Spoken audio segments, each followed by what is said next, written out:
चुनाव को लेकर तैयारियां जोरों पर हैं। वहीं इसी बीच आम आदमी पार्टी के मुखिया अरविंद केजरीवाल ने दिल्ली में कानून व्यवस्था को लेकर गृह मंत्री अमित शाह को चिट्ठी लिखी है।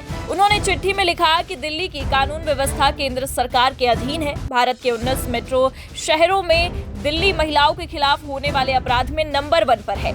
साथ ही हत्या के मामलों में दिल्ली नंबर 1 पर है। दिल्ली को अब अपराध की राजधानी के नाम से जाना जा रहा है। मैं पूरी दिल्ली में लोगों की सुरक्षा को लेकर चिंतित हूं।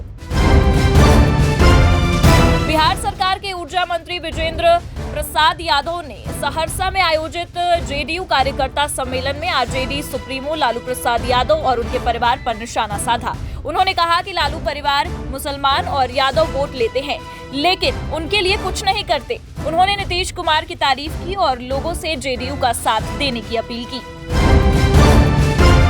कांग्रेस नेता राजेश ठाकुर ने कहा, प्रियंका गांधी जी ने जो बातें कही हैं वे उनके लिए चुभने वाली हैं। जिस तरह की हरकतें की जा रही हैं, संविधान को तार-तार करने की कोशिश का करारा जवाब उन्हें मिला है।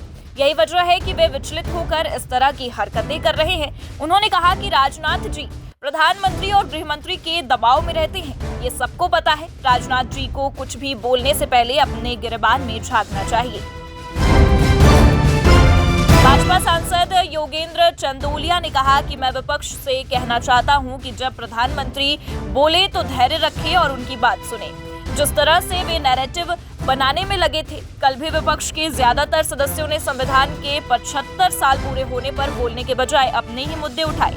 अमृतकाल में उन मुद्दों को उठाना गलत था। संविधान ने हमें बहुत कुछ दिया है, उन्हें उस पर बोलना चाहिए था। केंद्रीय मंत्री गिरिराज सिंह ने कहा कि एक राष्ट्र एक चुनाव राष्ट्रहित में है। इससे खर्च बचेगा और विकास भी होगा। मैं विपक्ष से, खासकर कांग्रेस से पूछना चाहता हूं कि 1967 तक देश में एक राष्ट्र एक चुनाव होता रहा। उस समय संघीय ढांचे को चोट नहीं पहुंच रही थी। इससे देश मजबूत होगा, विकास होगा।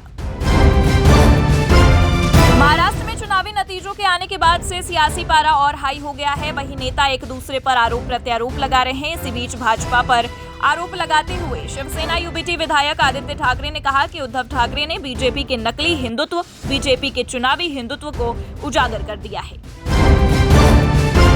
एआईएमआईएम सांसद असदुद्दीन ओवैसी ने संसद में वक्फ संपत्तियों को लेकर केंद्र सरकार पर निशाना साधा है। उन्होंने संविधान के अनुच्छेद 26 का हवाला देते हुए वक्फ संपत्तियों को लेकर सरकार की मंशा पर सवाल उठाए हैं। ओवैसी ने कहा, अनुच्छेद 26 धार्मिक समूहों को अपने धार्मिक और परोपकारी उद्देश्यों के लिए संस्थान स्थापित और उनका प्रबंधन करने का अधिकार देता है। सरकार ताकत के जरिए वक्फ संपत्तियों को छीनना चाहती है।